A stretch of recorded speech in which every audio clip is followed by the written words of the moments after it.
భారత బ్యాంకింగ్ రంగంలో బడా డీల్ కు రంగం సిద్ధమవుతోంది. ఆర్బీఎల్ బ్యాంకులో యుఏఈకి చెందిన రెండో అతిపెద్ద బ్యాంక్ ఎమిరేట్స్ ఎన్బిడి బ్యాంక్ 60% వాటాను 26,853 కోట్ల రూపాయలకు కొనుగోలు చేయనుంది. ఈ కొనుగోలు పూర్తయితే భారత ఆర్థిక రంగంలో విలువ పరంగా ఇదే అతిపెద్ద డీల్ కానుంది.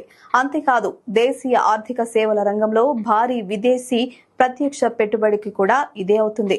సెప్టెంబర్ త్రైమాసిక ఆర్థిక ఫలితాలను బోర్డు ఆమోదించిన సందర్భంగా ఎన్బిడి బ్యాంకు కొనుగోలు ప్రతిపాదనను ఆమోదించిందని రెగ్యులేటరీ ఫైలింగ్ లో ఆర్బీఎల్ బ్యాంక్ తెలిపింది.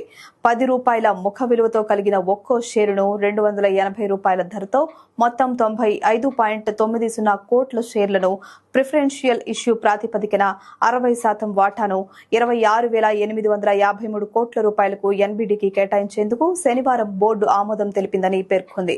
ఎన్బిడి బ్యాంక్ విదేశీ సంస్థ కావడంతో రెగ్యులేటరీ అనుమతులకు లోబడి ఈ డీల్ ఉంటుందని తెలిపింది. కాగా ఈ ఏడాది ఎస్ బ్యాంకులో జపాన్ కు చెందిన ఎస్ఎంబీసీ 24.9% వాటాలను 16,333 కోట్ల రూపాయలకు చేజిక్కించుకున్న సంగతి విదితమే.